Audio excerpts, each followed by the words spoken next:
what is a reasonable adjustment period to kind of get comfortable? And I know there are different systems around the league. What is this? Is it like a plug and play, or is it really truly different from other teams when you approach special teams? I think it's different team by team, especially special teams. Yeah.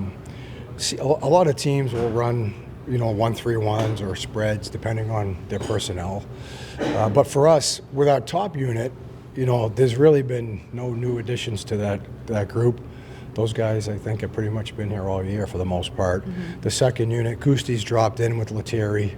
Also, Yoki as well in the back end. So we do have some new looks there, but as far as what we're trying to execute out there, it really hasn't changed much. It shouldn't be that big of an adjustment for the new players.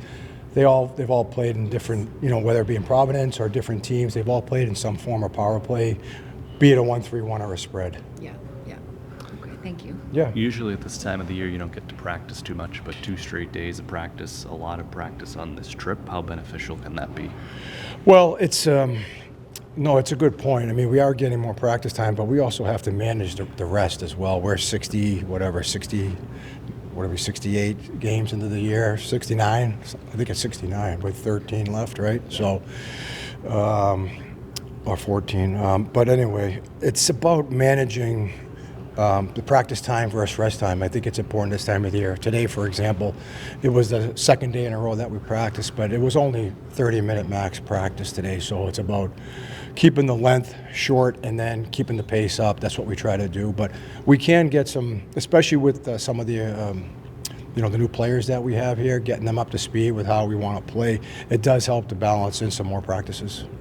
Is this today? Tomorrow's more of a video day today, just in terms of Vegas, how you've assessed them and the approach versus them?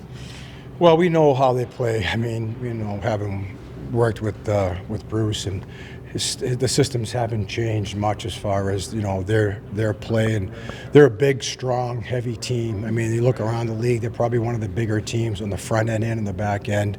So it's hard to get inside. They do a good job protecting the middle of the ice. The focus for us has to be to try to find a way to get in there so we can create better quality scoring chances, because if we're just on the outside, it's going to be difficult. But we do feel we have some speed that we can try to play in behind them, make their defensemen turn and go back for pucks, and hopefully create some offense that way. And then defensively, we're going to have to be strong in front of our net. Like I said, big bodies up front, they go to the net well.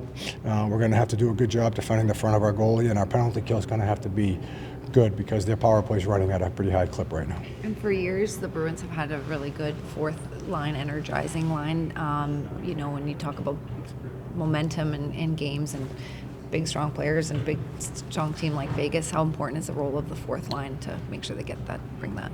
Well, you'd like your fourth line to be able to go out there, number one, be dependable and reliable. You want to put them in situations where they can start in some defensive zone draws against top lines. Do the job defensively, and also, like you said, to try to maybe recapture or create momentum during the course of a game if you feel like you need that. And again, for those guys, it's about really establishing a physical play, a physical component to their game. You guys worked on 3-on-3 a little bit today. What are you looking to accomplish there in the practice, and kind of the overarching philosophy when you get into a much different game in 3-on-3 than it is 5-on-5? Well, I think it's. Just for starters, it's just repetition, right? 3-on-3, there's really not a lot of structure out there. 3-on-3, we try to get into what we would call, a wedge through the neutral zone if they're coming at us. Otherwise, in our own zone, it's basically just man on man. You're chasing man on man and trying to stay between, the opposition and your net as best you can. There's a lot of good players out there on 3-on-3, highly skilled players.